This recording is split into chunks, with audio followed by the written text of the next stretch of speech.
My name is Mark Mitchell. I'm the president of Porch Republic. I'd like to welcome you to our annual conference. And I'd like to give a special thank you to the Center for the Study of Liberal Democracy and my old friend Richard Avramenko in the back, who's hosting us here. And it's been a real treat to work with him again. This year's a little bit different. Typically our conferences are just a Saturday-only event. But due to what can only be described as overwhelming interest in our keynote speaker, we decided to extend our conference to a Friday night event. And most of you, I think, maybe you're here for Paul Kingsnorth. You know much about him, I'm sure. He's a longtime environmental activist and writer. In 2009, incidentally the same year that Front Porch Republic was founded, he co-founded the Dark Mountain Project. It was an association of writers who were gathering together to foster new stories for a world that would emerge from the wreck that seemed to be imminent. He's a writer of many books, both fiction and nonfiction. And as the world a few years ago descended into the haze of COVID, his essays that were subsequently published under the title The Vaccine Moment were islands of sanity for many. In June of 2021, the journal First Things published what was really an astounding essay titled The Cross and the Machine, describing Paul's rather surprising conversion to Orthodox Christianity.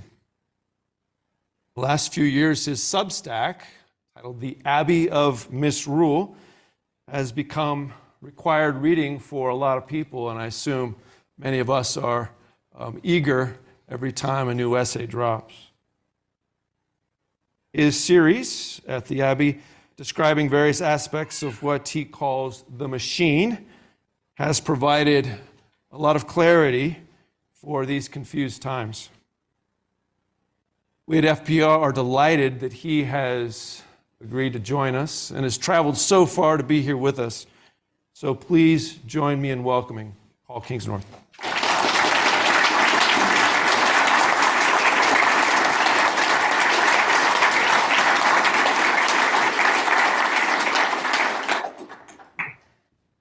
Can you hear me?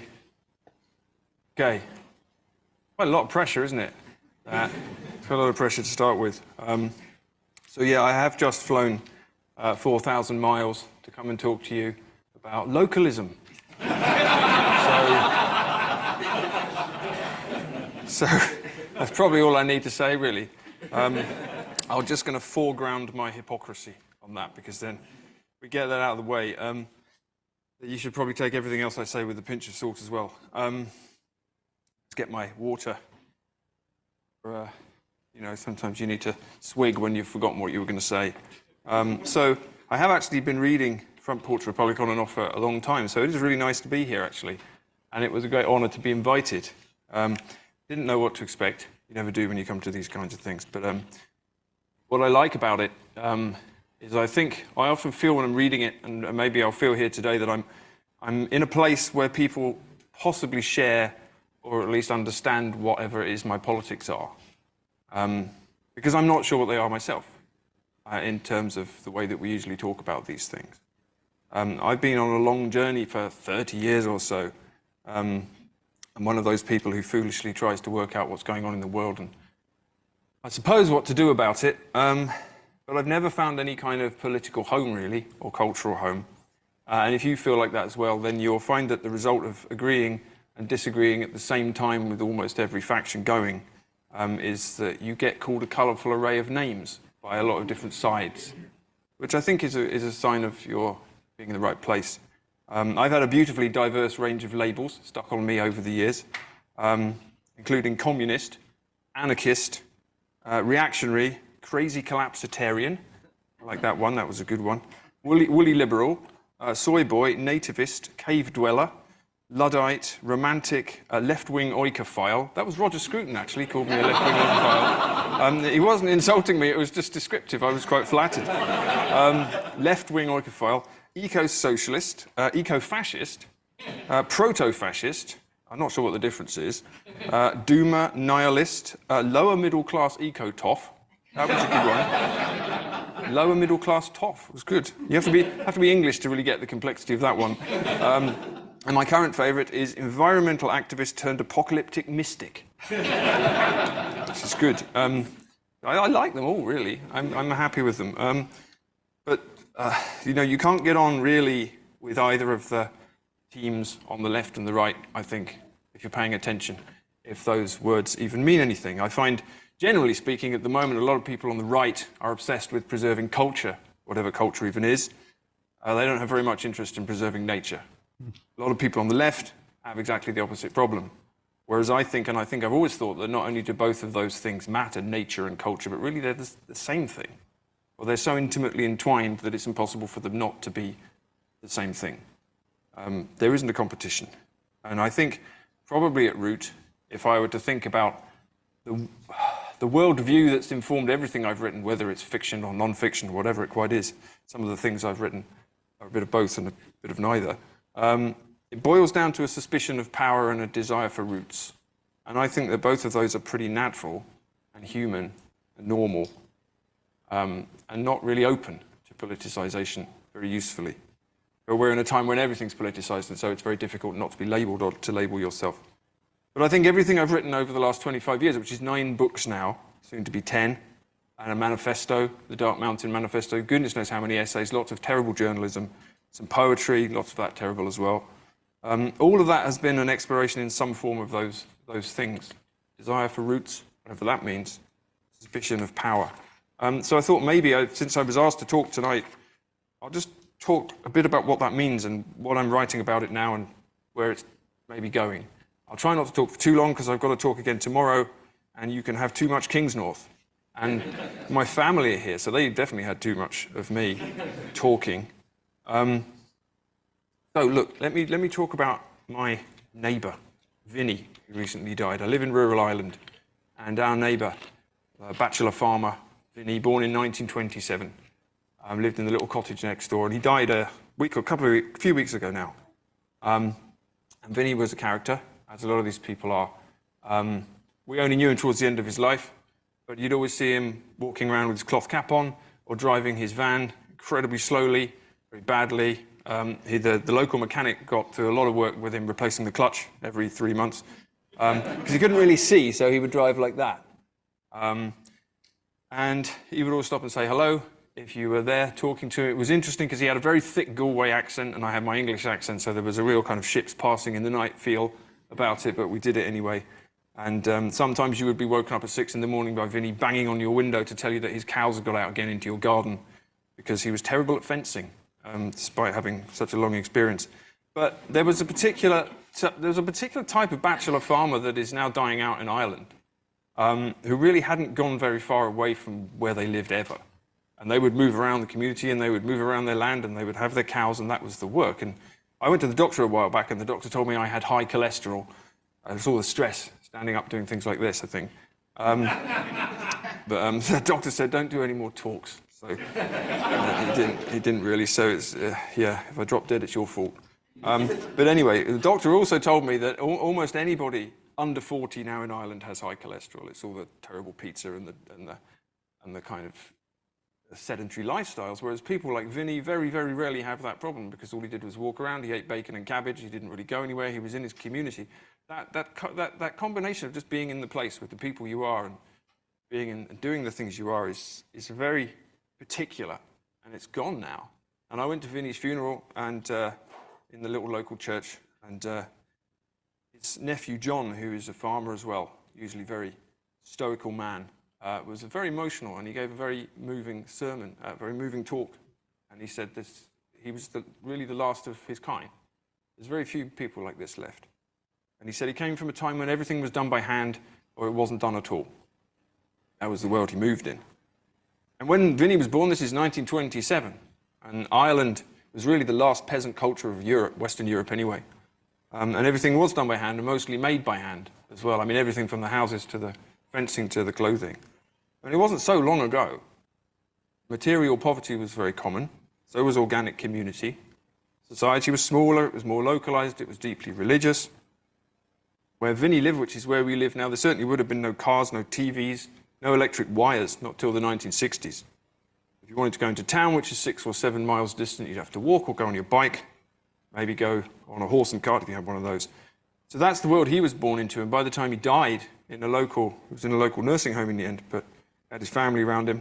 He's in the world of the internet, social media, great big box cars, a country whose economy is predicated on the growth of the server farms of Apple and Google and Facebook. All of those words would have made no sense to him except the first one, Apple, because they grew in the garden. And I just thought about this. I thought about this world that has passed that is now inaccessible. This world that has passed that's gone. There was something Eric Hobsbawm, the historian, the English historian, said once, that he said with the thing that happened in the 20th century that marked an irrevocable break with the world of the past was the death of the peasantry. Because once that's gone, you can't go back there. You can move off to rural Ireland like I have and grow some vegetables, but you're not in that place. Even if you wanted to be, you can't be. And I thought about this. I read a bit of writing by the American writer Rand Prieur, who's an interesting character, a while back. And he was writing about how he tried a bit of a homesteading life a few years back. And he noticed when he was working on the land the impact of technology, particularly, and how advanced technology, so-called, has made life worse by promising to make it better. And he noticed, he wrote about what he noticed when he was working on the land with manual tools of the kind that Vinny always used.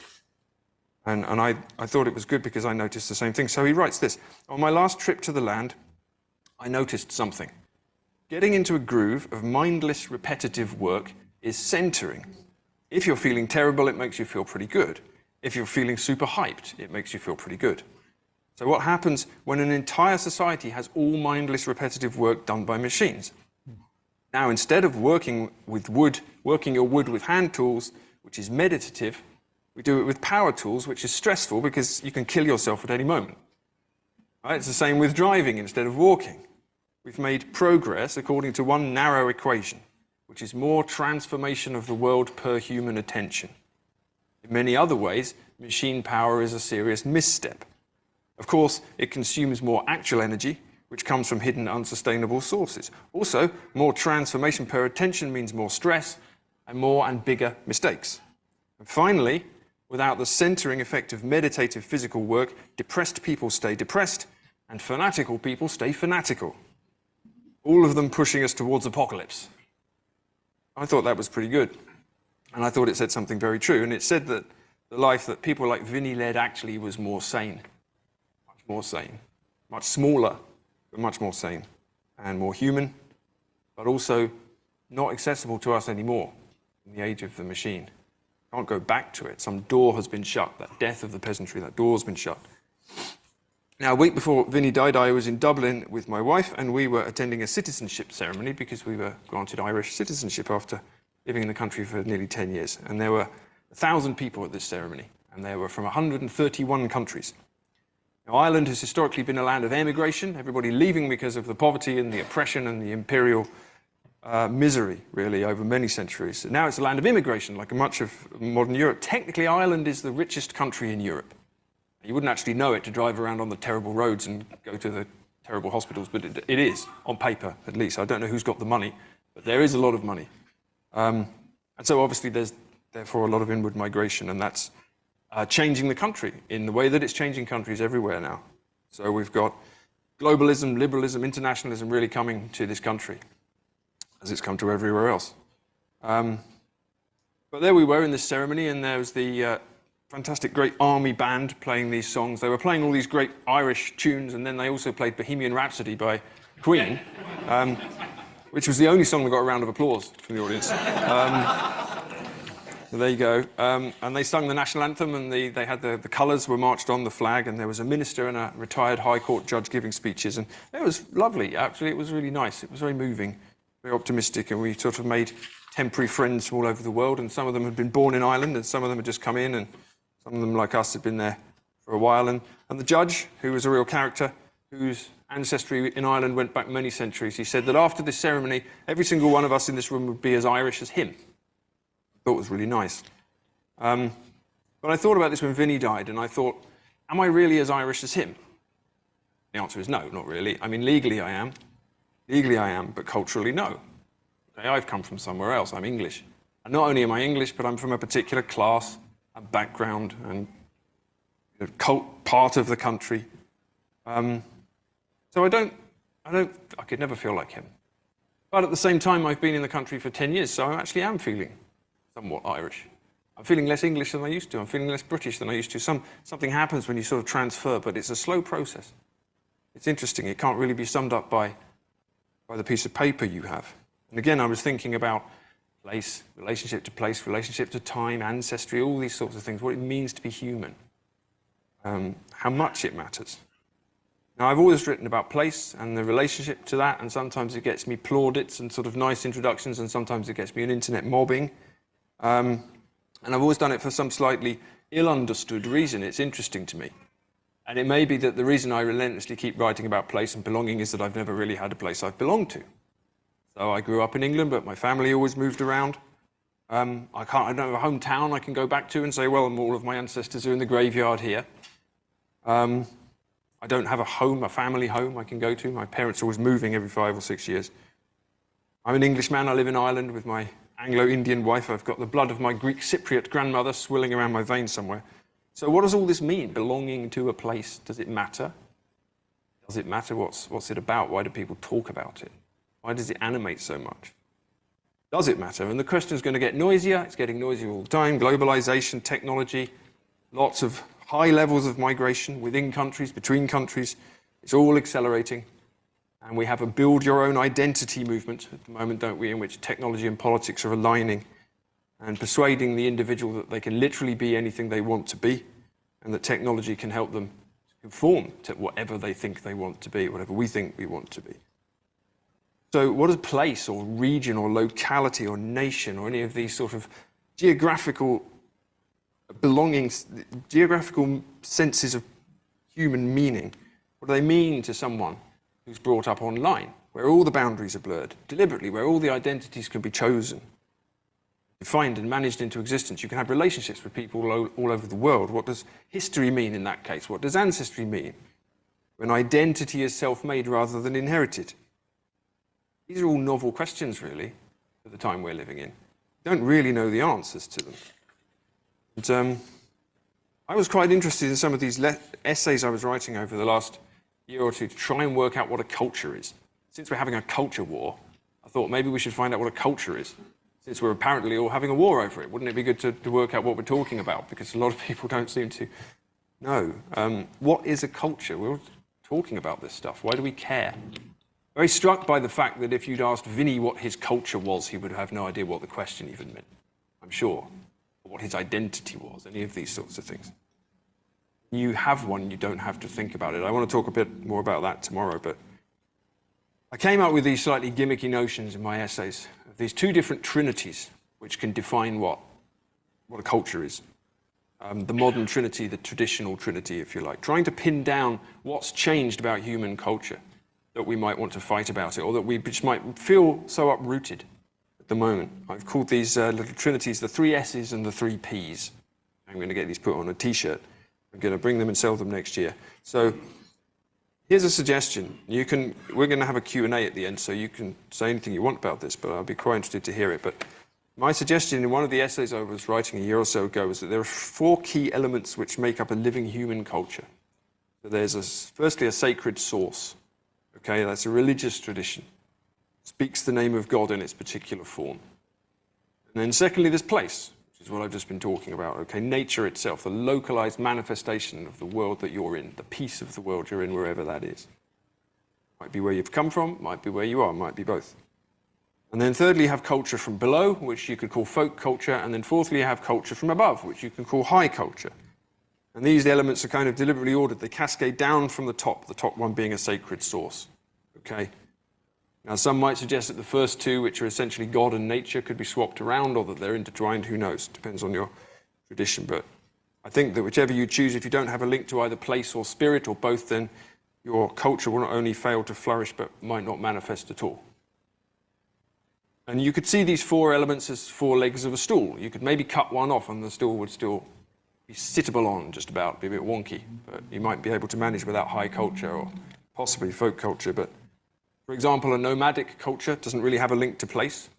It's not rooted in a place. Nomads move around, they still have often a very rich culture. But they're no less culturally or spiritually rich than people who have a rooted culture. But you can't take more than one leg off the stool, otherwise it's not a stool anymore. You just get firewood. So if you wanted to summarize that catchily, you could use this notion of the 3 Ps: people, place, and prayer. Okay, that's what I think. Maybe people, place, and prayer are what sum up a culture. Group of people that you feel you're part of, place you're in, that you understand and have a connection to, hopefully, and prayer, your connection to God. That's what make up, I think, the source of value in a pre-modern culture anywhere in the world. Cultures can be radically different, but I think you could look at them all in that way. People, place, and prayer at the root of them. But since the advent of modernity, whenever that was, maybe since the Industrial Revolution or the Enlightenment or the French Revolution, the American Revolution, wherever you want to put the pin in the map, these values have all been superseded by others, and we could call them the 3 S's: sex, science, and the self. Okay, so the first, which is, well, let's call it science, sex, and the self. So science replaces the religious story as our means of knowing and explaining reality. Sex is the central source of sacral pleasure and individual identity, and the self replaces God at the apex of the hierarchy of being. You put yourself, your identity, if you like, where God was, because we don't believe in God anymore, of course. And you mix that up with a century or two of capitalism, and you stir in some religious language about power and immortality and progress, and you get the essence of the new religion, which is this religion of progress, the techno-industrial machine, which manifests through the wires and the screens and is changing our very understanding of reality and our relationship to it all the time.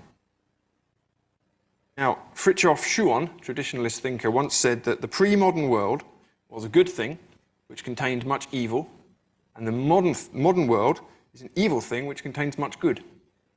I quite like that.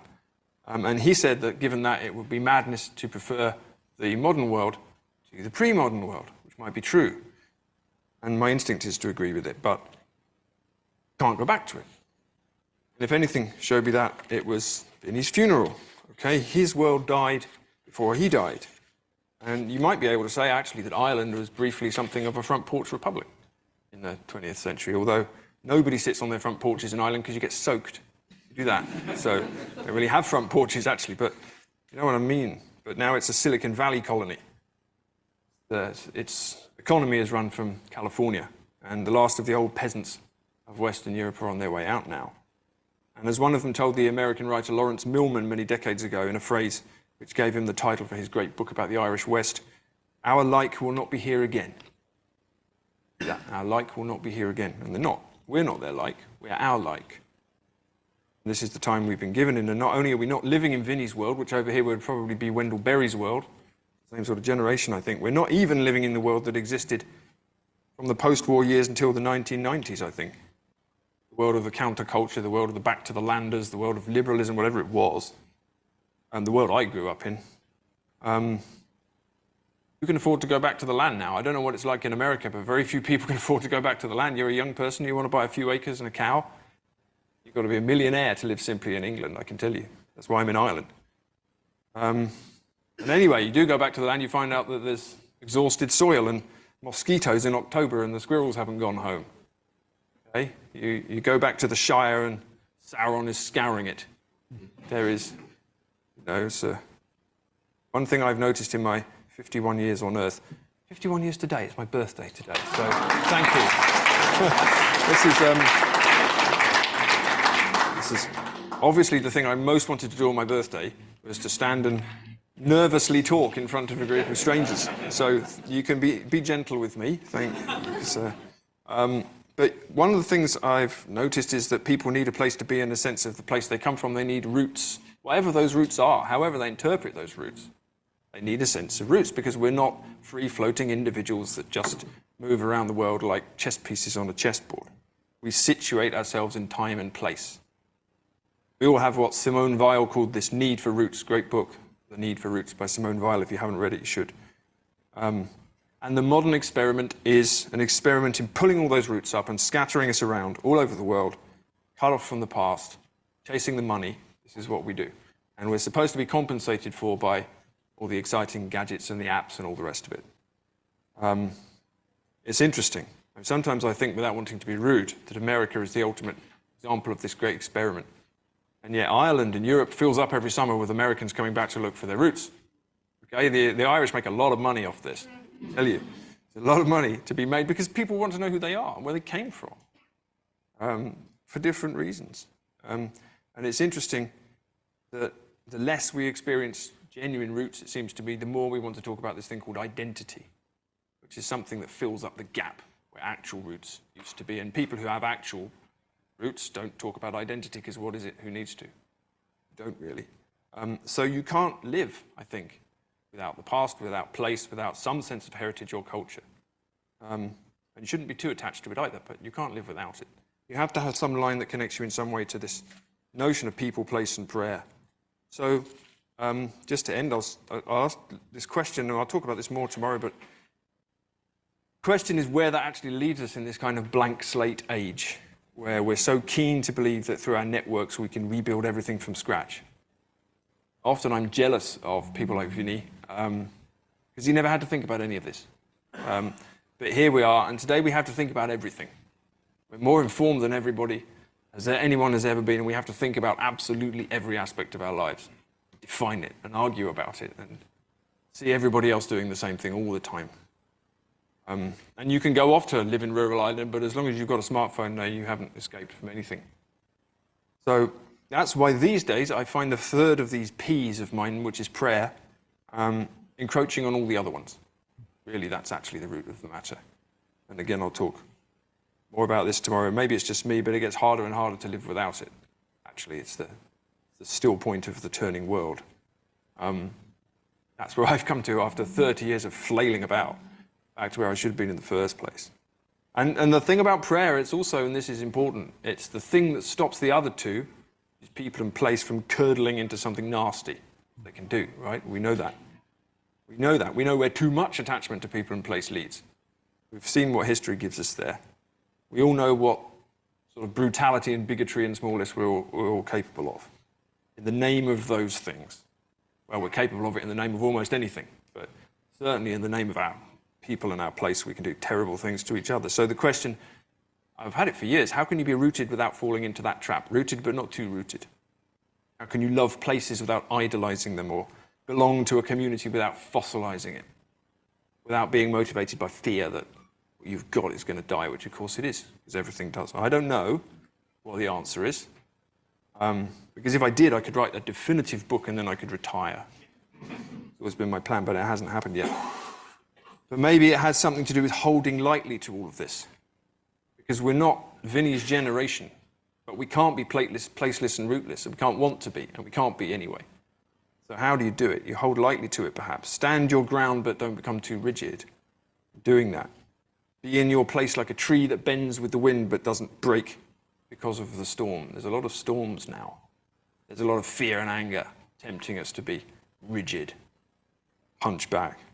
There's a great book some of you will know by the theologian Stanley Hauerwas called Resident Aliens, which is what he said Christians should be in the world, resident aliens. I love that, it's rather good. Sort of goes with C.S. Lewis's notion that a Christian is like a soldier landing on a beach in enemy-occupied territory. It's really good too. So I think maybe trying to live by this more and more is just a way of thinking about roots, feeling roots, feeling place and identity without allowing them to turn you into the wrong person. Because this age militates against meaning. It militates against actual human life. Denies humanity. The machine that we're developing, which is designed to replace us, and designed to replace God, and designed to replace nature, with whatever this thing is that's emerging, denies reality as well. Wants us to live in the unreal world that we're all looking at all the time here. Scrambles our minds. So if you feel those connections, if you feel some kind of need for roots, you have to move forward into the tempest of this machine age, whilst holding on to the eternal things, whilst understanding what that actually means. walking through the world almost understanding the dangers of too little attachment and too much of it. Quite a challenge. It's like a tightrope. So I'm going to stop, but before I stop, I'm going to read something. It's a lovely quote from a priest, Orthodox priest, Father Cassian Sibley, who in some ways I think is a manifestation of everything I've been talking about here. I think he's a Russian Orthodox priest from Texas. And he's talking about tradition, but he's also talking about the eternal things. So you've got this kind of mixture of the global and the local. People are place and prayer in a kind of unending stream, the importance of holding on to what's been given to you in a world that militates against all of it. So he says this. I'll just end on this and then we can see what happens. What we will not preserve, we cannot share. This is true of forests and rivers and streams, of art and scientific knowledge, of friendship, culture, and music. It's also true of faith and worship and wisdom and theology. Jettison the past to make way for the future is not like throwing overboard excess baggage in a storm. It is rather to take an axe to one's own ship in the vain hope that one may be rescued by a more seaworthy vessel. Even in the midst of necessary change, the best sources of wisdom for making such transitions come from the past and are part of the moral wisdom handed down to us from one source or another. We're embedded in history, in culture, faith, and art, for good or ill, consciously or unconsciously. It's our duty to make the best, most knowledgeable, and most generous use of that tradition in service of the good. What is ill can't just be jettisoned, for it leaves a vacuum that cries out to be filled, and the contours of what was thrown away shape the thing with which it is filled. A subterranean influence that silently and unconsciously mars the future. What is ill in our past must rather be held up to the light and repented of. And it's ultimately the rest of our tradition that tells us that this is so. I'm just going to leave you with that, and then we're going to open it up and see what happens. Thank you very much for listening.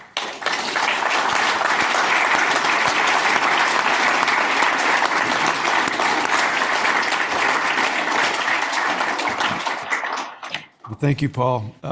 That kicks off this weekend in a wonderful way.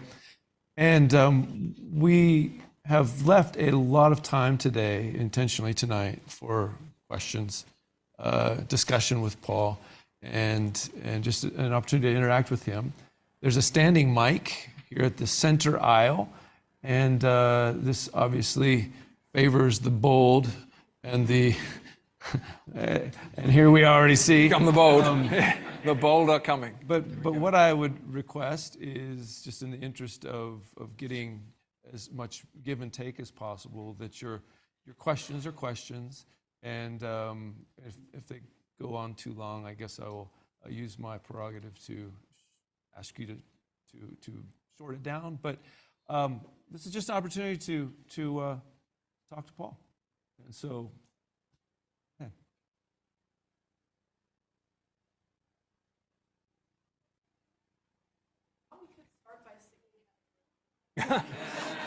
Oh no, Great idea. I shouldn't have mentioned it. Calm his nerves, so does anyone have it later? No? Okay, let's just sing it then. Happy birthday There we go. to you. Happy birthday to you. Happy birthday, dear Paul. Happy birthday to you.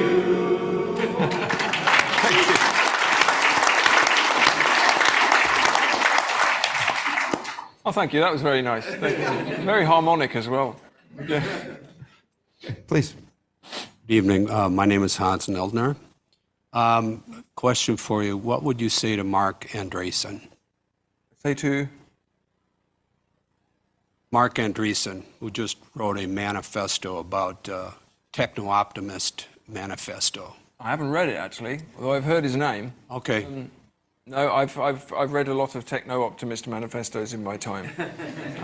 No, I don't know what. It's hard to come up with a snappy answer. I wrote a long essay many years ago called Dark Ecology, which actually dealt with this this whole notion of what were then called eco-modernists. There's probably still a few of them around who think that technology will save us. I think it's a very old story, actually. It's interesting that the average techno-optimist tends to think that they're doing something radical or novel and sticking it to the old traditionalists. And they're really doing something that's been around since Francis Bacon, which is imagining that we're going to transform the world through technology. And I would say that technology does transform things, obviously, but it never transforms anything without a cost.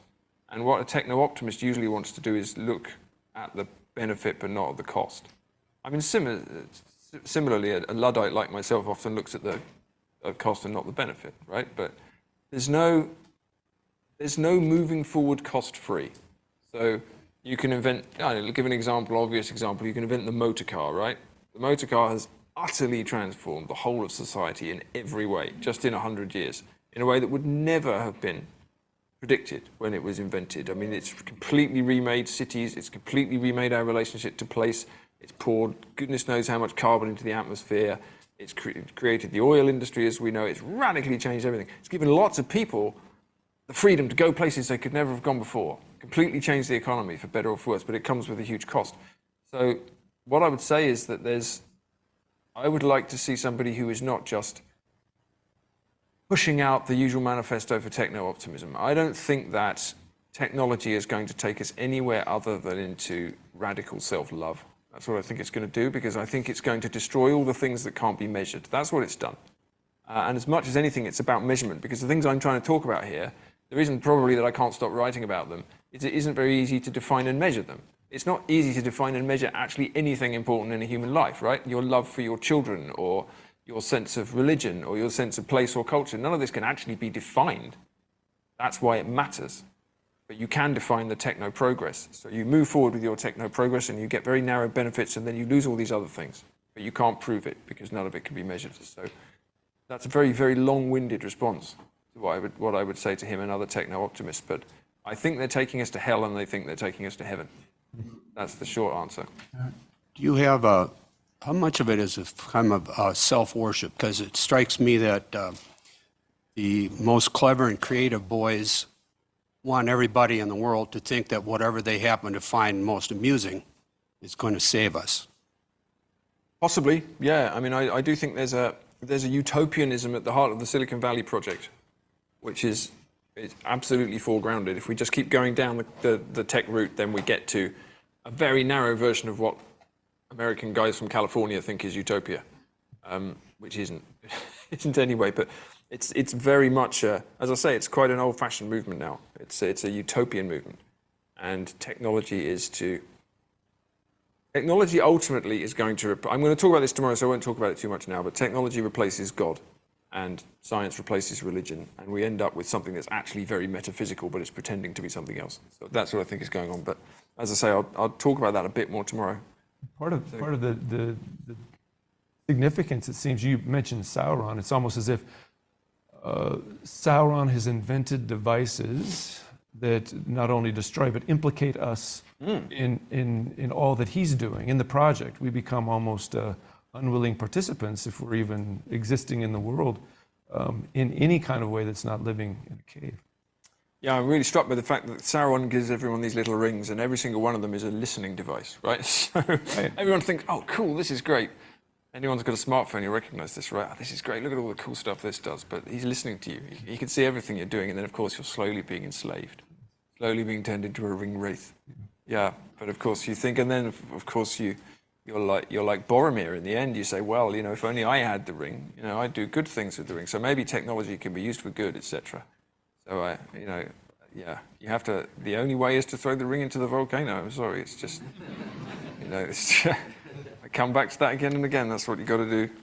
And I guess that depends. It raises the question, how much of the world do we have to throw into the volcano? That's the problem, isn't it? If only it was just a little ring. Exactly. Yeah. Hey,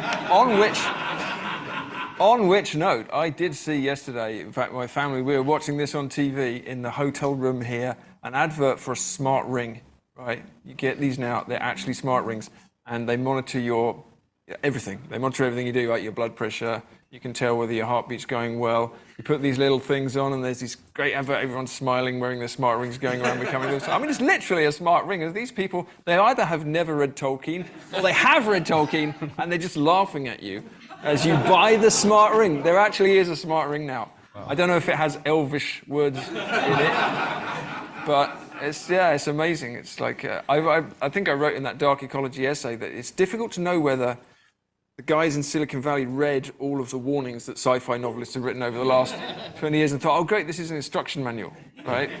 They watch The Matrix and they think the agents are the good guys. Yeah, there it is. That's the world we're living in. Indeed. Please. Hi, my name's Rob McGillis, and I actually work for Sauron in Mordor. And, well, Someone's got to. a large tech company in Washington. Take that up for what it will. When bringing up people, place, and prayer, something that I'm, on a personal level, very much searching for, laying down my roots, or whatever that means, which you've discussed. One point I struggle on is the intentionality of finding your people, finding your place, finding your prayer as an almost analytical exercise versus these things organically occurring almost by serendipity. And I'm wondering if, from your viewpoint, those are, let's say, things that you can find via a search, or if the analytical approach is the same sort of mechanism that built the machine in the first place, right? And I'm just curious to... Yeah. It's a really good question, isn't it? Well, I'm someone who has a very analytical approach, and I'm trained in that kind of university way of thinking, and of course what I've discovered is that way of thinking is the problem, but that's what I do.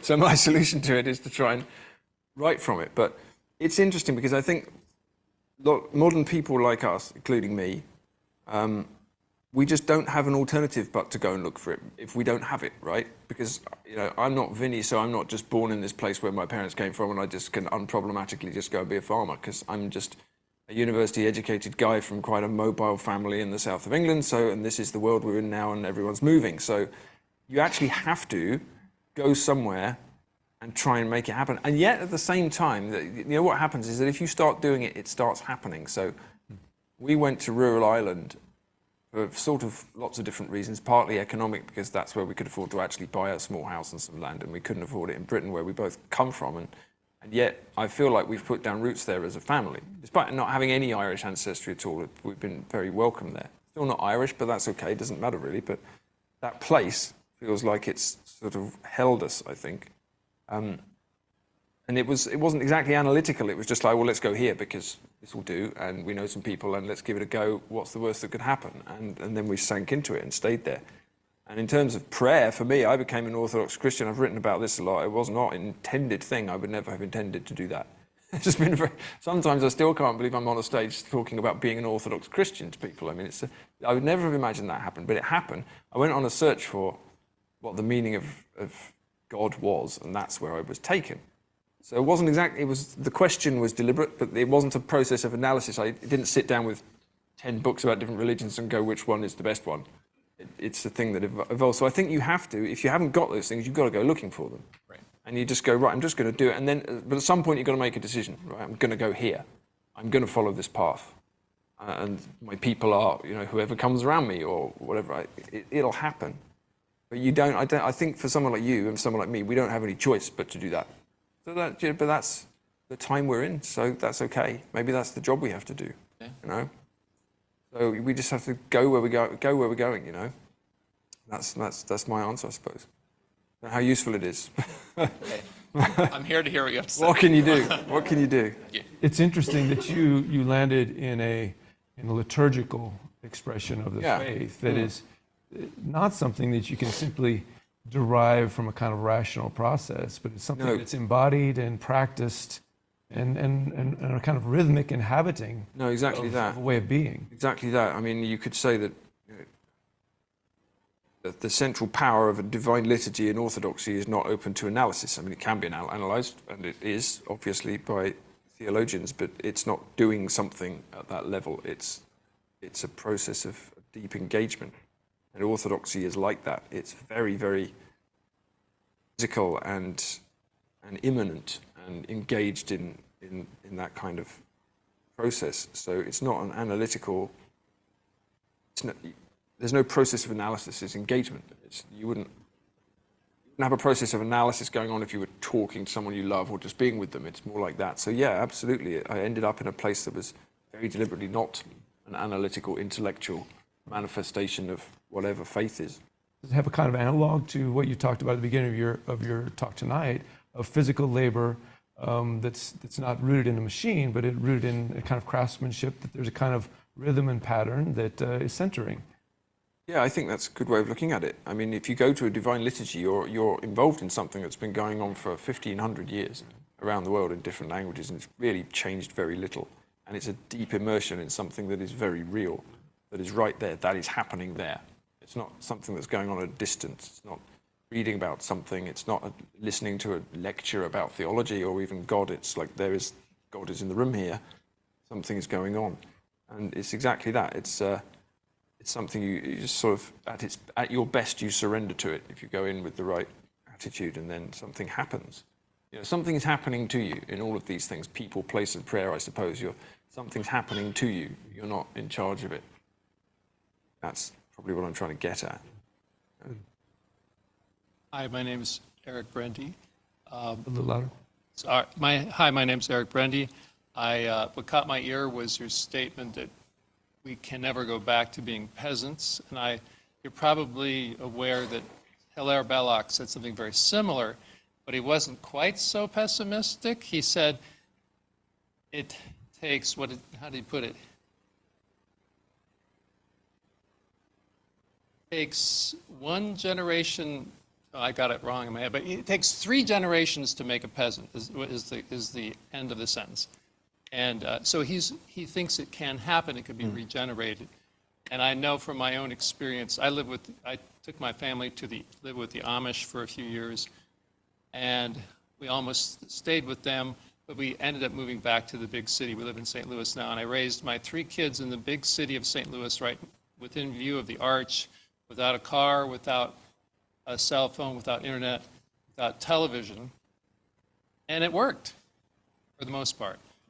And I got a lot of complaints, but I think that their lives prove now, I mean, they're all in their 20s, that it worked, and they came out great. So I feel like I sowed the seeds, and I laid roots down in the city for maybe future generations, perhaps, in my case. But what do you have to say? Yeah, I mean, I wouldn't like to say humanity can never go back to being peasants. I don't think that's true. I think it's probably quite likely that we will, actually, if we don't go back to being extremely indigenous tribal people living a very basic lifestyle involuntarily. That's probably quite likely at some point, because this machine isn't going to last. I mean, that's my idea of optimism, is that's the best you're going to get from me. But, I mean, so I wouldn't say that, but I would say that certainly people like us, people like me, we can't become peasants. I like the idea that it takes 3 generations, but I would say also that there's something that's really deep, that's passed down from that old generation that's dying off, isn't easily replicable. I mean, we can go back to the land and we can do peasant things and we can live like peasants, right? But we're still coming to conferences to talk about being peasants. That means we're not peasants, right? Peasants don't go to conferences about being peasants. And also what they do is they just, because the peasant economy is really defined by material lack, right? People are doing things because they have to do things, and people are sharing tools, and they have a religion that's passed down, and it's also usually quite hierarchical, quite rigid. It's difficult not to be a peasant. There's not many places to escape from. So these are all things that happen at a particular time and place, and you do get a sort of voluntary back to the land peasantry movement, with lots of people like us do. But we're not really peasants. And there's nothing wrong with that, by the way. It's good. It's a good thing. We should do it. But we can't access that. But I certainly wouldn't discount that regrowing again at some point in part. And there's parts of the world where it's still there as well. Parts of Latin America where it's still there. Parts of Asia where it's still there. The machine, the state is usually trying to eradicate it, but it's still there. There are peasant movements. I mean, there are whole international networks of peasants, actually. There's one called La Via Campesina, which is a movement of land workers around the world who are trying to retain peasantry and trying to keep the economy going. So there are still peasants, but it's difficult for people like us to go into that world. But the more we can, the better. And whatever way we move in that direction is a statement against the machine. But peasantry, I think, is a whole culture that's not there anymore. You know, so it's not easy for us to access it. But we have to do. That's why I think we have to do other things. We have to see ourselves differently. We're children of the machine. We have to act like that. You know, that's the way I see it anyway. But What's the role of the city in this vision? I mean, this gentleman has made a kind of life in the city that was an alternative to I guess the reigning orthodoxy of the machine. yeah, you can do that. How does that look? City is the city is where you get good coffee. Because you can't get that in the country really, and I do. That's one of my many concessions to the machine is that's where you get the good coffee. But you know, look, you can live an alternative, anti-machine life everywhere, and cities are here. You know, huge cities are here. I'm not a fan of huge cities, but they are here, so there we are. We're going to have to live with them in some form. They're not going anywhere. People are not going to voluntarily all leave them. I mean, in fact, they're all going into them by choice or necessity, and that's been going on for a long time. So we're just in that situation at the moment. It's like having to make your peace with a giant. You know, they suck the life out of a lot of the land around them, but you have to just accept at this point that that's going to be going on for a while, and try and have these little networks within and without the city that can kind of flow between them, I suppose. Good. Thank you, Paul. My name is Dixie Lane. I was thinking while you were speaking about trying to hold our culture and our place lightly, I was thinking about who teaches us to do that or how that might be done.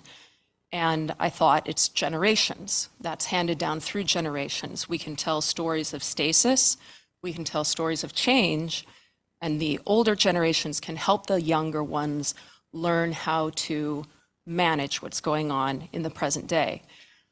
But I think that in our present day, generations disappear before they have the chance to help guide the younger ones. And partly that's because we are an age-segregated society now. We do things separate from people of other ages. We work away from our children. We don't live with the elderly. We even put children in, grades that are by age. They're not in, larger age groups.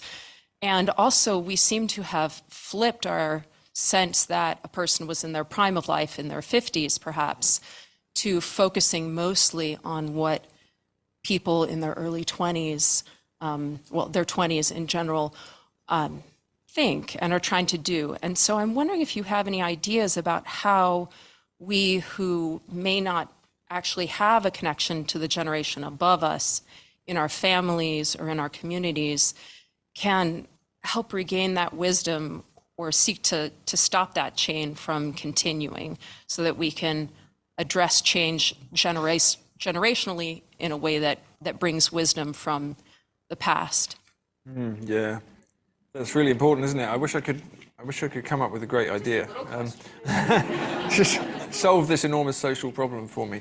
But I mean, it's so true. I mean, it's obviously I'm prejudiced towards thinking that people are in their prime of life in their 50s. There's a lot of us here can agree with this fact. But it's we are a society that worships youth, aren't we? So everybody wants to be in their 20s. A lot of the adverts I saw on TV last night were for Botox. That was good. Lots and lots of things, pharmaceutical things designed to make you look young again. And it's this ridiculous worship, at least since the 60s, of youth, and it's desperate and tragic. And again, where I live in rural Ireland, there still is a real mixing of age groups, actually, which I really like. The young see their grandchildren a lot. The young see their grandparents a lot. And there does seem to be a more porous boundary. It's very hard to know what to do when it's not there, other than just trying to make sure your children meet older people and get that stuff passed on. But I mean, it's one of the reasons that this society's been created, that people are moving away from their grandparents. We just don't live in the same place very often. I mean, my mum lived around the corner from her grandparents when she was growing up. So did my dad. So did I for a while, actually. My grandparents didn't live very far from me, and we were in London, so we weren't in some rural village. People just didn't go as far, but now they do, and so it's Skype and Zoom them, which is better than nothing. But it is a real loss, actually, and it is a real sense of there's a real sense of breakage. I don't exactly know what to do about it, but recognizing it is the first thing, isn't it? And trying to find people that are older that your children can meet, and trying to bring people back into contact with each other, I suppose. But yeah, I think that's a really big thing that doesn't get as much attention as it should. Yeah. Thank you. Sorry, that wasn't a very useful answer, but because I don't know either. But You mentioned today when we were talking that a difference you heard between Europe and America was that in Europe they believe 100 miles is a long way, and in America that 100 years is a long time. my favorite joke that I tell to Americans. So And the space and time difference, but is significant, I suppose. But we are dealing with a problem of time and space, right? We're more mobile, and we lose sight of our connection to the past in our mobility.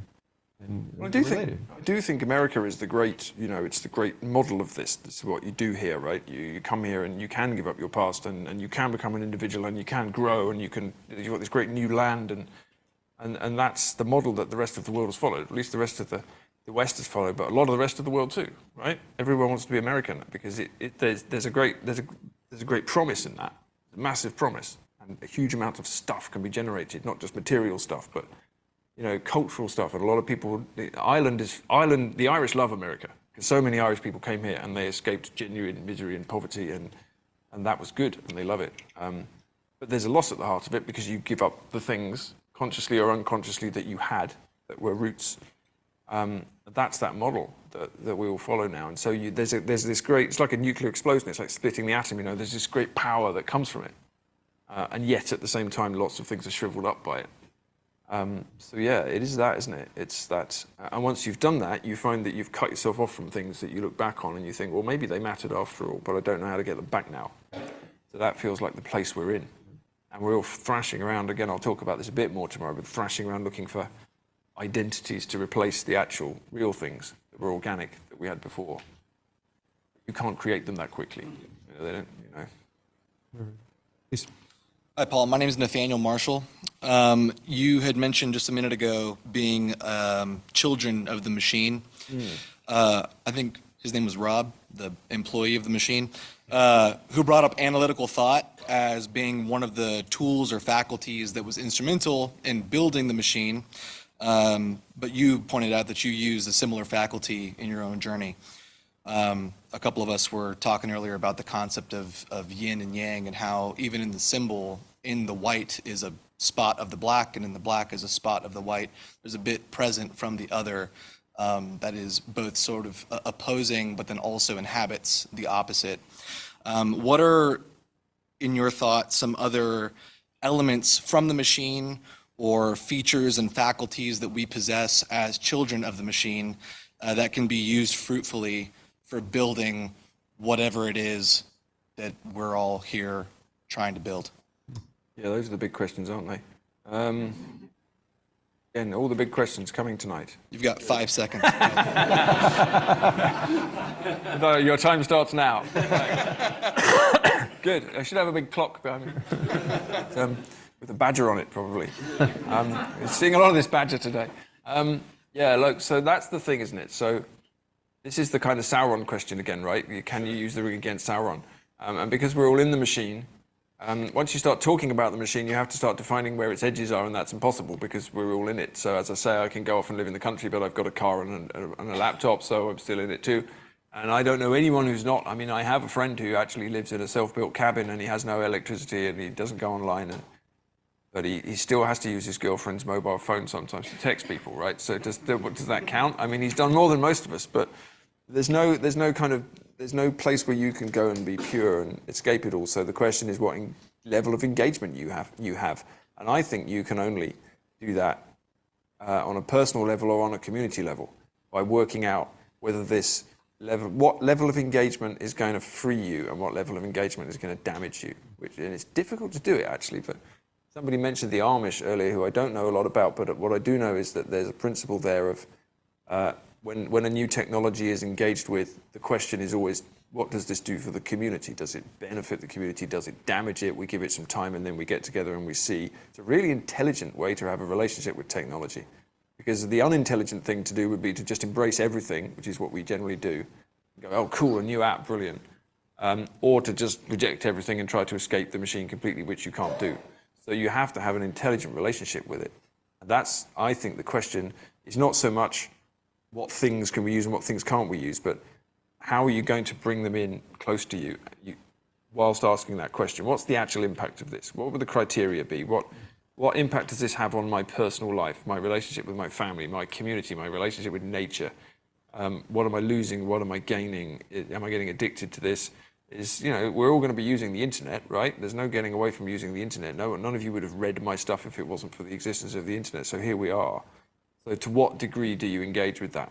So I choose not to have a smartphone. I choose not to have any social media. I choose not to have any apps, really. I'm not engaging with AI, not consciously. But I have got a Substack and do use email, and I've got a website and things, and I watch YouTube videos and get cross at the news. Try not to do it too much, but I do. Difficult not to. So it's always this balance. So I think that's the question I would ask always is, what's the impact of this on me? And what's the impact of this on my relationships with place and people? And if I think it's negative, can I actually get rid of it?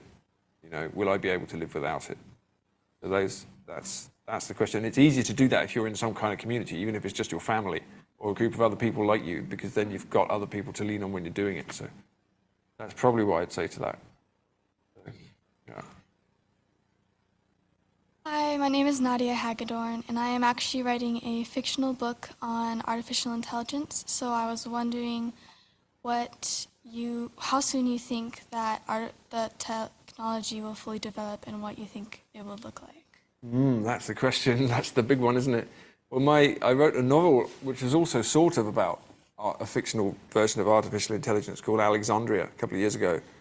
It's not exactly about AI. I don't want to say too much because if you haven't read it, I'll spoil it for you. But the question with AI is whether it's an intelligence or not, or whether it's just a bunch of numbers doing things. But a more interesting question to me is, can technology be inhabited by something intelligent? This is what really interests me. And I wrote a short story called The Basilisk, which you can find online, which actually is about this. You might find that useful. I don't know if it's a great story, but I like the idea behind it.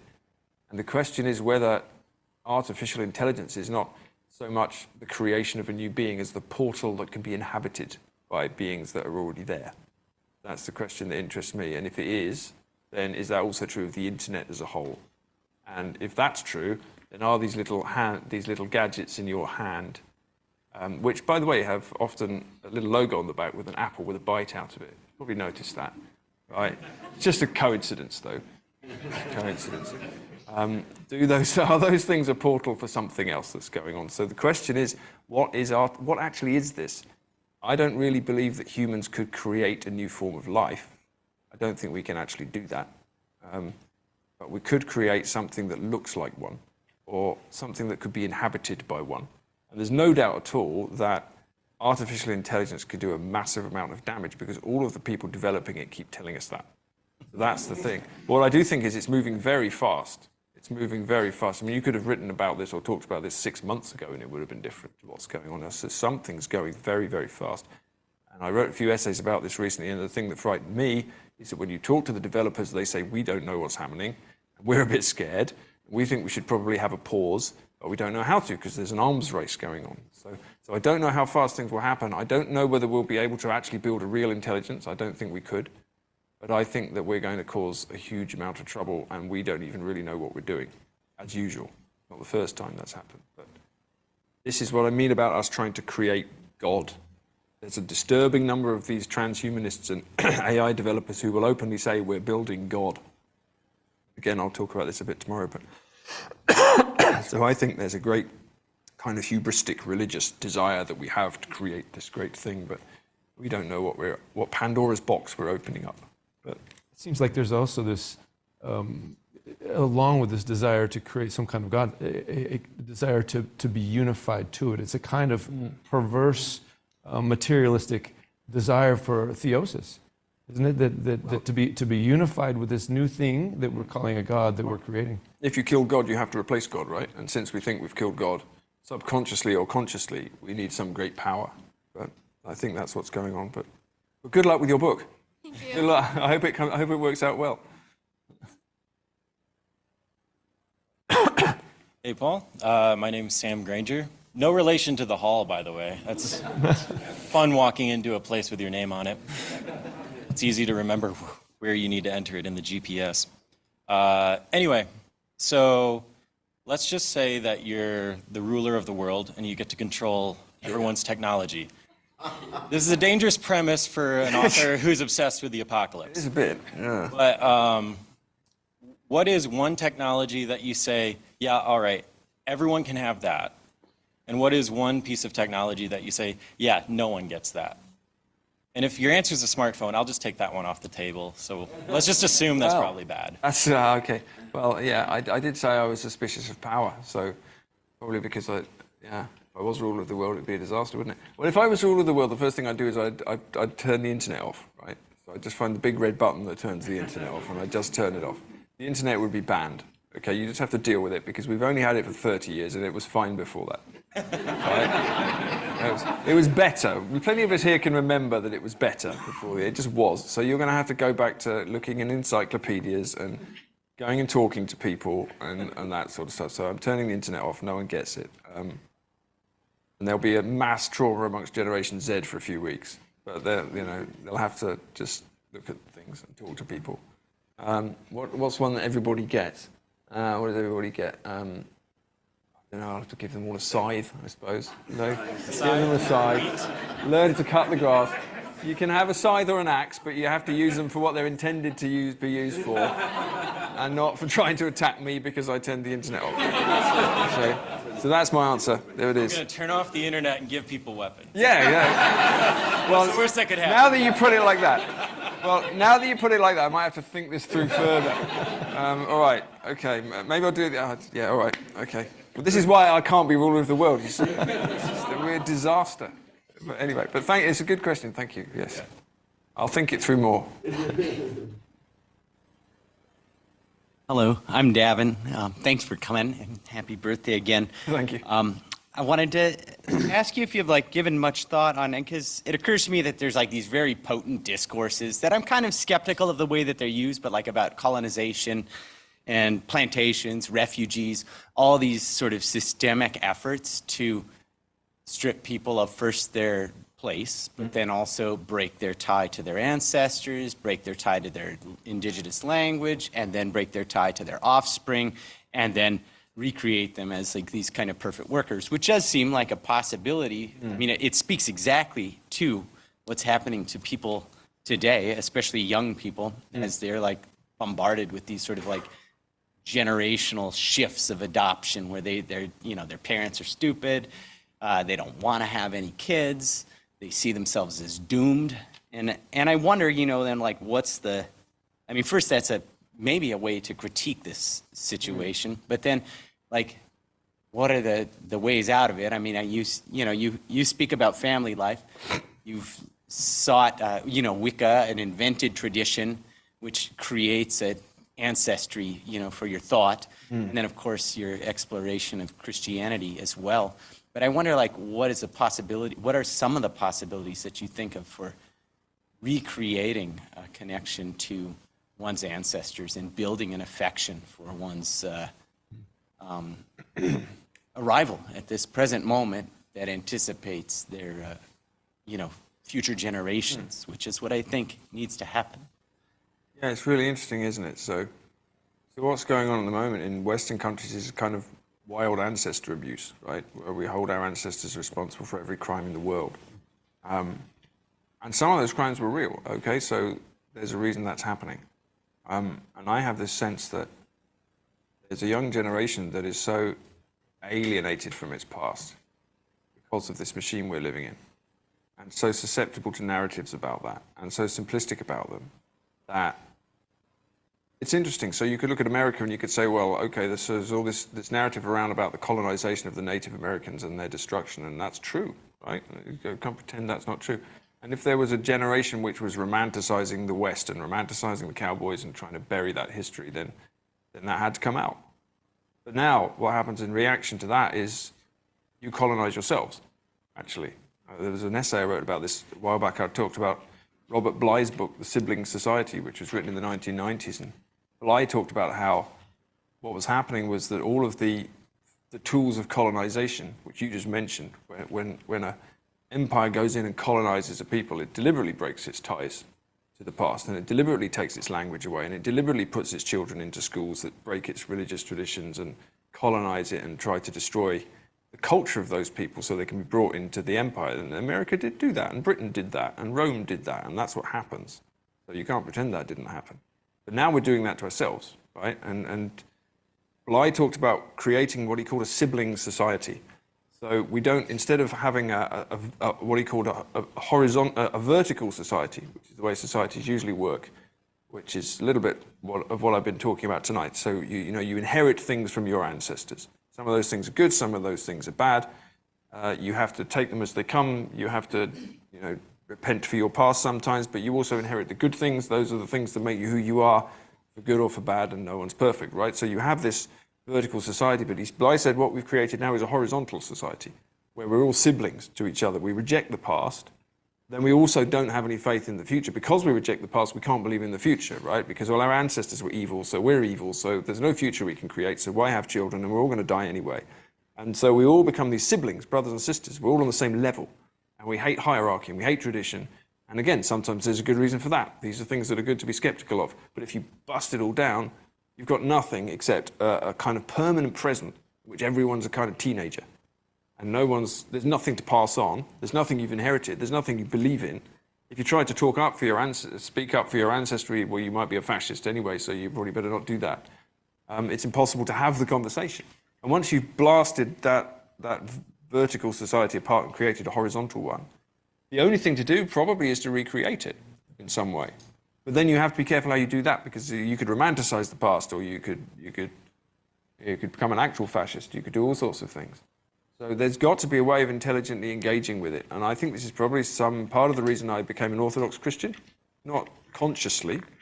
I didn't think, I need to find a tradition, I'll have this one. But I'm engaging with the original Christian church in a way that takes me right back to the root of something very old that's also living today. But that quote I read from Father Cassian Sibley at the end, I think, contained almost the answer to the question. You have to repent of your past where it needs to be repented of. You have to not romanticize it. You have to not cover it up. You have to understand damage that was done. But you can't reject everything that you are, that made you what you are, because you are what you are. And you're going to pass it down, and you have to pass it down. You have to pass the stories down. You have to learn from what was done, and then your ancestors, your descendants learn from you. If you don't have that, you haven't got anything. That's all anyone ever has. You inherit from the past, you pass on into the future. You presumably try to improve things. That's all you can do. So I think if it's broken, you have to go back to the roots and think, how can I rebuild it? How can I find it again? How can I tell the stories? That's what I'm interested in now, myself as a writer. How can I actually tell the stories of the past in a way that's relevant now? I mean, I'm very interested, again, I'll talk about this tomorrow, I'm very interested in early Christian saints at the moment, and that fascinates me because there are stories there that we can tell, which are universal stories for everybody, by the way, that are from a very long time ago, but can speak to us now. So we have to just go back and find the stories and retell them. I think it's the only way to do it. If everything's broken, you have to just start building it again, right? There's nothing else you can do. So we have to do that. And that's the job. That's my view. So thank you. Good question. We have time for one more. Hi, my name is Barney. I just have a quick question about the idea of progress. I guess maybe in terms of maybe your spiritual journey, in some ways that could be seen as maybe quaint or curious that you've made decisions to go in the direction that you have. Do you see your spiritual awakening as progress in any way? Hope so. I hope so. It's very early days. But yeah, so what does progress mean? All progress means is going forward in a particular direction. That's all it means. You're just progressing towards something. So the question is what you're progressing towards.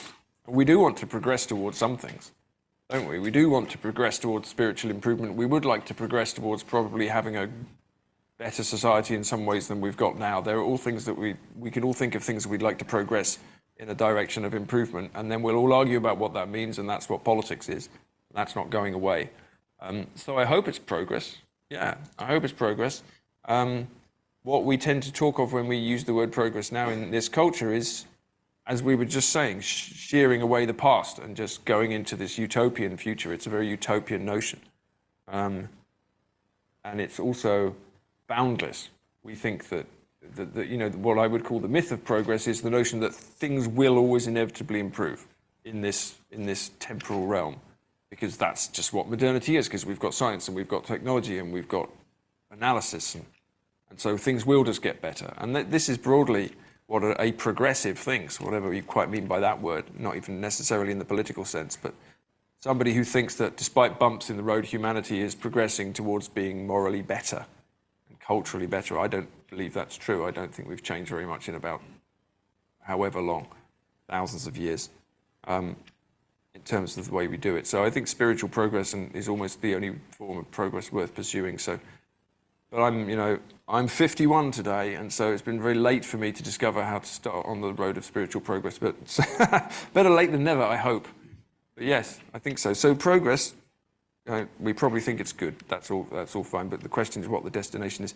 And as C.S. Lewis said, if you find that you're progressing down the wrong road, there's nothing to do but turn around and go back again and find where the wrong turning was, which is one of the things we now need to do as a society. Where exactly did we go wrong that we ended up here?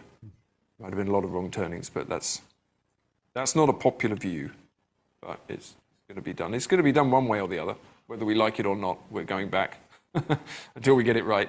So yes, thank you. Good question.